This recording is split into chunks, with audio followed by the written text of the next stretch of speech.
and welcome to the episode of Husbands Watching Housewives. I'm Scott. And I'm Jeff. And we just watched an episode of The Real Housewives of Potomac. Yes. And we are back from BravoCon. We are. And I almost said, I am Jeff and I am sick. Yeah. Jeff caught the convention crud is what it's called. Yeah, totally. Yeah. Big around 20,000 plus people. And, you know, in and out of Las Vegas air conditioning and cigarettes and all that. Oh, yeah. The casino. Flying. None of it helps. Yes. Yeah. So it's not COVID. We checked. Yes. So, yeah, we're not spreading any of that nonsense around. Yeah. Just the common cold. Yes. I took the day off from work and I'm glad because I'm exhausted and getting any sleep. Yeah. But yeah. Hopefully it gives you the idea of taking every day after vacation off because it's the way it should be done. Just relax. That would have made sense. Yes. But yeah. But you just want that perfect attendance award from work, don't you? I do so well. Plus anyways. But because we have Thanksgiving plans and everything. Right. So the holidays are coming, so we got a lot of time. Before we get started, I want to take this opportunity to thank everyone once more who we met at BravoCon, and even those of you who we did not. We appreciate you listening to us go on and on and on about our podcasts, and we appreciate you tuning in to hear us go on and on and on about The Real Housewives. Yes. So if you're not following us already, please follow us on the social media, Husbands Watching Housewives, unless you're on TikTok, in which case we're just Husbands Watching. But it's pretty awesome. Before we talk about Potomac, because I think we'll agree Potomac was a pretty, standard day after the trip episode. Yeah, filler episode. The filler episode. I've been seeing a lot of people, and we may have talked about this in one of our 3 previous videos, asking, is BravoCon worth the money? Oh, okay. Yeah, just blindsiding you with that one. You're like, dude, I'm sick. I do not want to be talking about this. I'm not ready for a demon house. No, I'm just kidding. Like, I'm going to lay back down. No. And I, in so many different ways, it is and it isn't. Like, I think there are people that, really make this their, once in a lifetime trip, or like this is something they've been dreaming about doing. So they go like all in. And so they spend a lot of money on the tickets. They spend a lot of money on the after show stuff and go to watch What Happens Live and Palooza. Yeah. But they're packing in a lot of activity into a 3-day period or a 4-day period. If you count the night before they record some Watch What Happens Live. And so in that regard, I feel like if you've not taken any vacations in a while and like you're really looking to let loose, I think it's definitely worth it to like go as hard as you want to go with BravoCon. The thing is, it's like it's vacation, but it's not, because you're doing so much activity and you're like running around trying to see people, see these Bravo celebrities and like make it worth your while, and like, oh, they're here, we're going here, and it's a lot of action. And it's like we ran into people as we were leaving our hotel, we got to the airport, they talked about going to the Sphere, and I'm like, it's nice that they got away and did something fun. Right, something non-Bravo fun. So something that non-Bravo fun, yes. No, and when we joke about it, and when we say that like BravoCon feels like a full-time job, don't get it twisted. Like it's not a full-time job for us because we have this podcast. Like this podcast does not take that much of our time, and we're not going to BravoCon strictly to get content for this podcast. Right. We're going because we're fans. Like we want to see the dirt, and we want to be part of those moments and that happen at BravoCon, and like see things that not everyone gets to see necessarily. And then also meet some of the housewives in person and see them as real people, that sort of thing. So, but it's a full-time job, just because from 9 a.m. till 5 or 6 p.m. you were waiting in lines. Where do we go next? What do we do next? And then you're hoping you're going to run into people in an organic way, because BravoCon kind of promises that in a sense, especially when you pay the VIP money or buy the Bravo Palooza tickets, all those things. Yeah. So I really think it is what you make it. I think for us, we were discussing maybe not doing a 3-day again, just because it's a lot. And after day 1, you're just exhausted. Right. So we were thinking, maybe next time we would pick a day and then maybe spend the difference of the money on maybe a Bravo Palooza or a Watch What Happens Live ticket, that sort of thing. And just really enjoy the time that we have there instead of trying to cram every last bit of Bravo into our brains. Which is what we did. It was like so much just like do everything Bravo minus the Bravo Palooza and Watch What Happens Live. We did like so much, and it obviously wore us out. Yeah. So yeah, it'd be like spending less money, I know the funny thing is, it's like I think it would be cool, but also kind of like not super important to do watch what happens live. So I don't know how I feel about that. I mean, I think yeah, coming from a point where we've done this twice now, yeah, and I think just going for the regular convention stuff, it's kind of the same. It's the same tune, or it's different song but same notes. And so I think I'd like to do something a little different if we go again in 2027, which I assume is when it's going to be. right. But yeah, for sure. I mean, there are people we're reading on the in different forums that we're part of that are disappointed in their experience. I think they either may have put way too much into their expectations were just too high, and whether that was just their own setting or that Bravo itself just kind of overpromised and underdelivered, because there are some elements where that happened. But for us, I think we had a good time, a good mix, and we weren't expecting anything more than we got.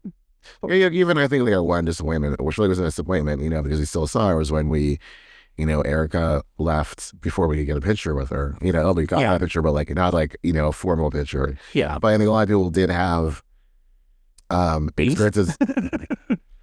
Yeah, they didn't didn't have the best experience with the Bravo celebrities, and they thought they were maybe to focus on creating content rather than seeing people who like right in front of them. Right. But yeah, we didn't really experience that. But I understand where you're coming from. And, I think they have a right to feel like they were, didn't get what was promised.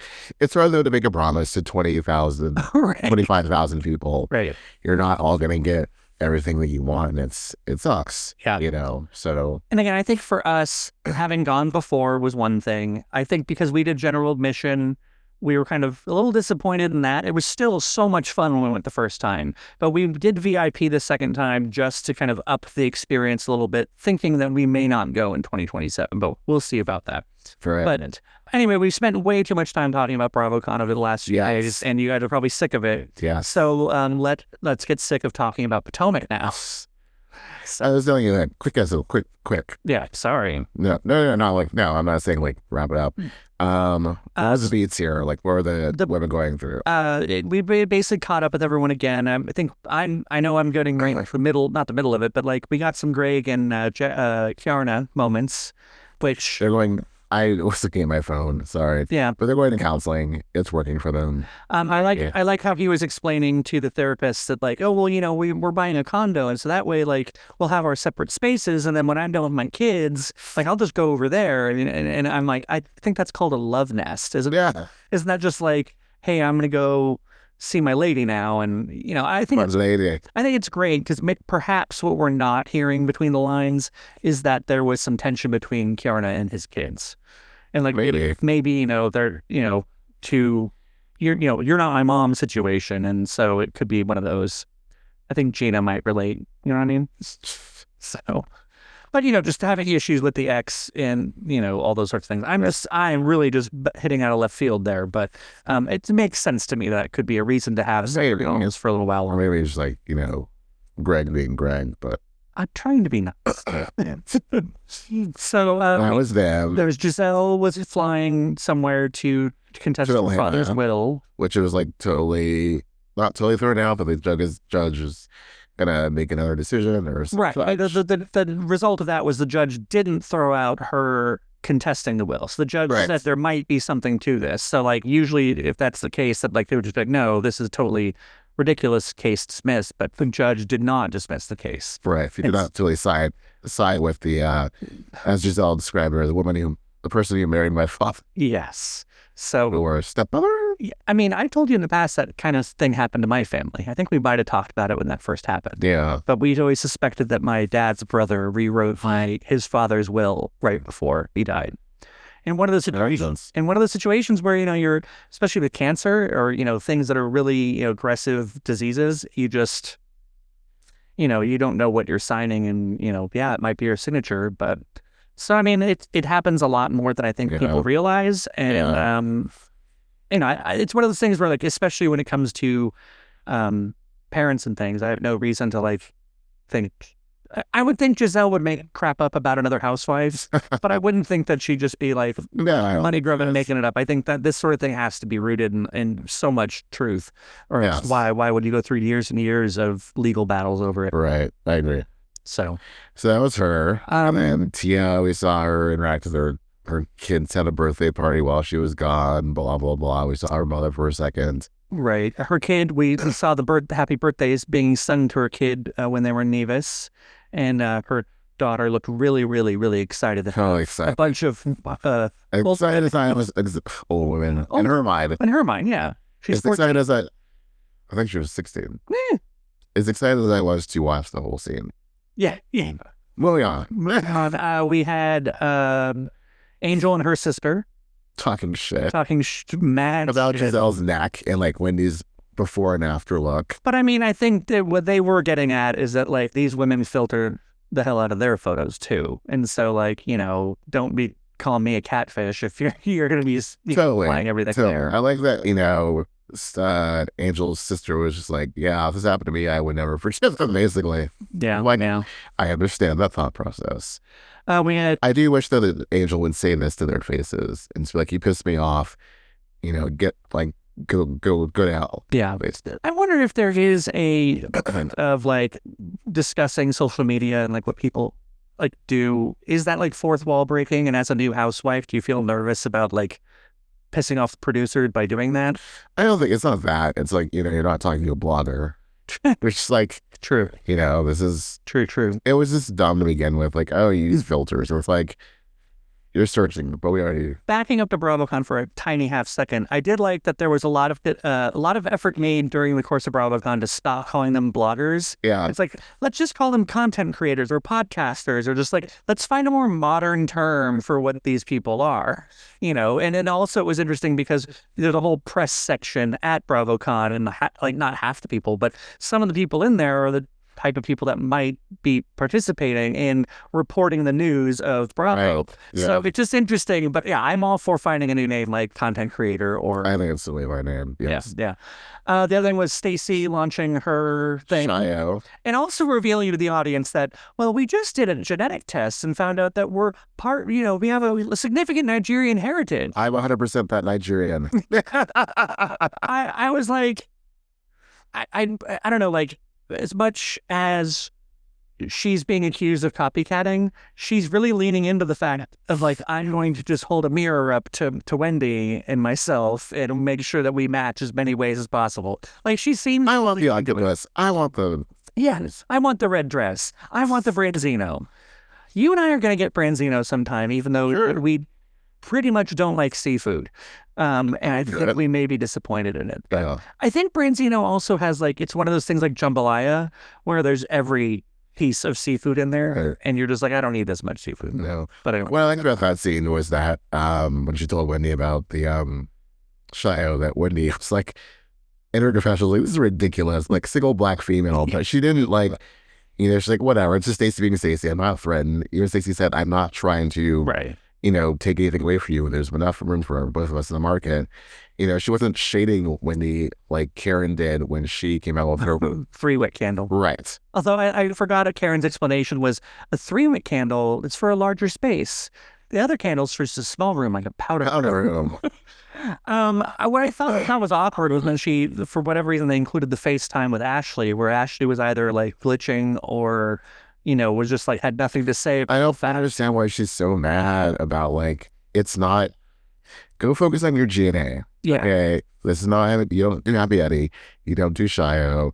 I don't care that you're mad. It's dumb. Right. It's so super dumb. Then Ashley was over at Monique's and... Oh, that was the best part of the episode, bringing Monique back into the fold. Yeah. I was very excited. I always liked Monique. Right. I thought, it was like nice to like hear what's going on in her life, and she's changed, and I feel like we're gonna like learn even more. Mm-hmm. And she's open to spoiler alert because we went to the Potomac panel. Yeah. She and Gizelle are fine. Yeah. Like there's no friction. They like are left past the past.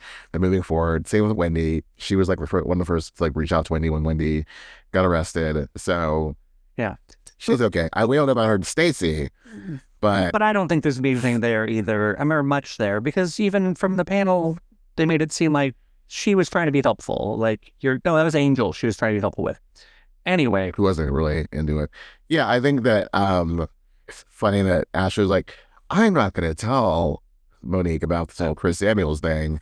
I'm going to wait till a group setting. And then I'm going to make Keiarna do it. Yeah. I enjoyed... Clumsily. Very clumsily. I enjoyed that Monique was like, what in your right mind would make you want to start a fashion sale?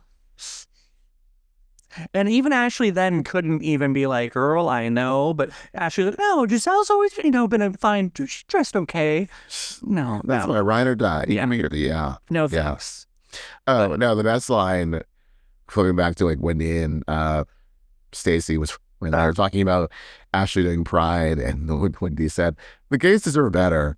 And they really... Yeah, they do. They've been through enough. But yeah, I mean... It's been a rocky few years. Right. Especially with Ashley.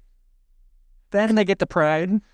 Are we skipping over some detail? Oh, what was the wedding? Oh, the wedding, Jassi's wedding in Dallas. Yes. See, even then, Ashley's trying to make this weird thing about how, out of the blue, Stacey buys a ticket to go. But I don't think that's too insane, wasn't it? It wasn't an all-cast event. It wasn't like, it wasn't being fully filmed for the show. So for Ashley to be like, oh, she's only going because, like, Wendy and I are going, you're not that important. Like, she has a friendship with Jassi. And, what's it to you? Yeah. Like, every time Ashley opens her mouth about Stacey, I want to yell, what's it to you? How is this shaking your world? Right. Like, how is she coming for anything that you have? Oh, spoiler alert, she's not. Yeah. So you and Ash Top can go sit down somewhere. Ash T.O.P. Ash F.L.O.P. So yeah. Then we do get back to Pride, and everyone shows up. Right, and she gives them weird names. Weird T-shirts. Yeah, drag king names. Yeah. Which some of them were funny, some of them weren't. I don't even have a favorite. I think Jizz. Serve It to Jizz was my favorite. I can't do that. But you can't. I mean, Gizelle, think about it. You could get glasses of it, and then you could like serve it like a bartender. Stop. I'm just saying. I don't know. It was a little myopic in the ways that like it was very heteronormative. Like they just can't think outside the male female dynamic. You know what I mean? So the way that they interact with men, that's how they frame it, So anyway. Talk about things that you find on the Twitter. That's just what's it. The Twitter. So and when he came in and all happy, and she and Gizelle hugged, and Giselle's interested in getting to know her more as she is now post-divorce. And Wendy made a good point. Like, she and Monique didn't really have a lot of interactions because what happened with Wendy and Candace was early on in the season, and we didn't see Monique for the rest of the season. And then we went to film with her, and then we saw her at the reunion where she tore up people's, left and right, and then she bounced. So I'm looking forward to seeing more Wendy and Monique. And then yes, we have the clumsy Keiarna. I thought, don't you hang out with? Oh, that's Chris Samuels.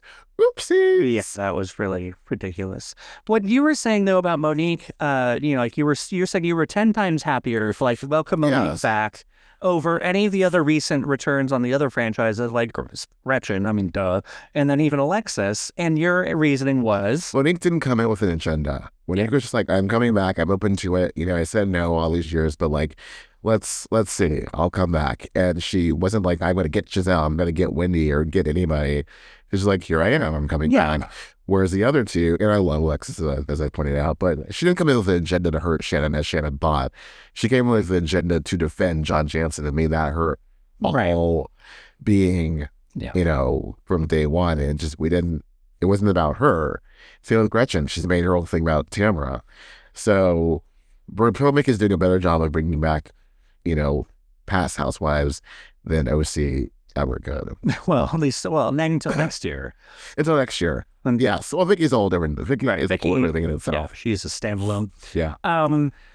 So I agree with you fully on that. I think that it's very nice having someone come back and be like, hey, I'm back. I can't remember the good thing that I said about when she's like, we haven't seen each other in a few months. And I was like, yeah, like 60 of them, 5 years of months. But then they showed pictures of them like in 2022 and 2024. So I guess they do hang out. Well, I just said probably calling that like when every year Ashley's like, come back. And finally this year, I love that she said, finally was like, okay, we'll come back. And the next day Ashley's at her house. Yeah. And that's what we saw. Yeah. So. But getting her house looked amazing. I liked Yes. I did a lot of animals. I was thinking about that. I was thinking about how that's a little weird.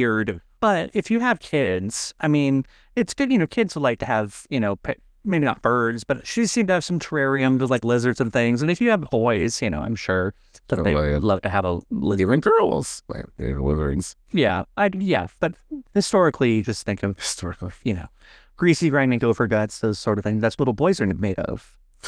Remember that little nursery rhyme, right? Oh, is that the opposite of sugar and spice and everything? Yeah, it's all part of the same thing. Yeah. Right. So, anyway, clearly the Dayquil is getting the best of you. The Dayquil is quilling. The off-brand Dayquil is just quilling. No, that's brand quill. It wasn't Dayquil. That's Dayquil down there. It's like the Safeway version.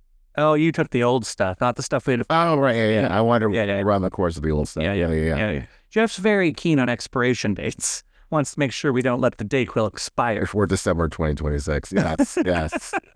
Very conscious. Well, may we not remain sick until December of 2026. No, that'd be crazy. Yeah. And then, I think we covered everybody. I think we did. I mean, it was like, there were some good moments. Yeah. I liked Angel and her sister throwing shade. I liked Wendy and Stacey being able to like move past the copycat of it all. Yeah, Wendy and Eddie talked in the garage for a little bit. Talked about the renovations. Oh, yeah. I mean, no wonder someone just saying. $100,000 renovations. I mean, it makes sense. It adds up. Yeah, it does add up. That's how much to buy a new house after that. How about, this is so shady, but how about, one of the renovations could be you paint that red on the outside of your house. It makes it look like you were in a Chick-fil-A. I swear to God, every time I look at her house, I think that she's some fancy Chick-fil-A. Why is the red? Who thought of that? I don't know. I really don't know. It just seems very like 80s, like colonial. It's not even 80s. It just seems like it's some weird, like they were trying to go farmhouse, but with a twist. It's just like, I don't know. And it's not for me. Like Georgian farmhouse. Sure. I'm just making up new HGTV architectural stuff. I love that. I watched an episode of HGTV and I thought, I can do that. Ma'am, you said I can hire someone to do that. Yeah. And then we were trying to walk back when the wife swap happened. Because if it was before she had the house done, then that carpet got ripped out anyway. But if she just had that entire house done top to bottom, and then the kids spilled red paint on carpet, I would be so pissed off. I think it was before, because she was like saying, I spent so much time, years, like caring for that carpet. So that was... Oh, yeah. Maybe that was the thing that started it. She's like, oh, we're going to get new carpet. While we're at it, we're going to get new floors. And now we're going to get new kitchen, new bathrooms. So. She's in the kitchen. Like, that one's, like, way too small for a family of 5. Yeah. It's just, like, two, like, really sharp, like, enclosed corners of... on Potomac, I mean, other than Hotel Gizelle or Motel Gizelle, whichever you'd like to call it, you don't really hear about them moving too often now that Mia's gone. But like now that Mia's gone, New Jersey always had like a through line of people always having different houses, or like, oh, this house is. You'd see them go from being ordinary housewives to like, now we have money housewives. So New Jersey, they also like they renovated a lot, like with. Well, John was about holding a house there, but renovated it, and Marge was constantly renovating her house, and so. By the way, Marge is like one person we only saw like once, and she was wearing you thought it was the most hideous outfit in the world. It looked very Mrs. Roper meets like Endora. Yeah. Oh, it's very Endora, is what it was. Endora. Yeah, it was very 60s kitsch. And then Dolores we didn't really see except for that one time on the live her stage. Right. That's but true. Teresa, you couldn't like swing a cat without swinging a cat without hitting Teresa. Right. And then unfortunately, if you let go of that cat, it jumped on Louis' head. It jumped on his head, which I wouldn't mind so much. No. But anyway. Yeah, that's someone, you're right. We didn't see her. Well, I think Dolores was holding down the fort at 2T's. I think she was spending a lot of time. No, she wasn't. She wasn't? That's why Alexis was there. Okay. Dolores. And this is no shade. But Alexis didn't contractually have to BravoCon, so she could work for 2T's while like they were off doing like BravoCon stuff. True. So yeah, Dolores is busy doing, panels and photo ops and True. carrying around her big ring. Showing it to everybody. Yeah. So it was. Which, going back to Potomac, that ring from Jassi was a little bit too opulent. What do you mean too opulent? It was like, this is my ring, like this huge, like, rock. Yeah, but I mean, It was like Elizabeth Taylor territory. I don't know, like, as two men who got married, that was never anything, like, we never grew up thinking we'd have a giant diamond on our fingers. Like, for us, the fact that we wear a wedding band at all, we're just like, this is good, it's a lot. I don't know, I mean, not now, but it's like, you weren't a jewelry person before, but I think as Jassi, definitely a jewelry person. But I admire jewelry. I just thought that hers was like a little too much. Got it. And especially if in a lot of cases they never actually wear the giant rock because they're like, I can't wear that around in public. You can't. You'd be like, speaking of, I'm jumping all over the place. Yeah. And you saw that like Kathy and Sutton their houses were burglarized. No. Yes. Well, no. What's going on? Yeah. Living on a main road, But Kathy's living on a main road. I know, right? Where was Rick? Yeah, and where was the butler? Right? Where was he? He's probably like, I have to go on vacation now, yeah. I feel like it's just like a huge fence too that would be hard to like. Both houses have a huge fence. That's crazy. Sutton like has like a very much. Yeah, that is crazy. Yeah. Oh, that's so sad. I don't know. I feel like everyone in Beverly Hills has been burglarized now. It's no good. I mean, and Potomac. Oh wait. Shut up. What's awful? Because I love Wendy. It's too. Oh, anyway. It's too. Well, I think we've gone on longer than you wanted to go on. Yeah, I know. I got a little energy, but now let's take it back down. I'll take it back down and talk about it next time. Until next time. All right.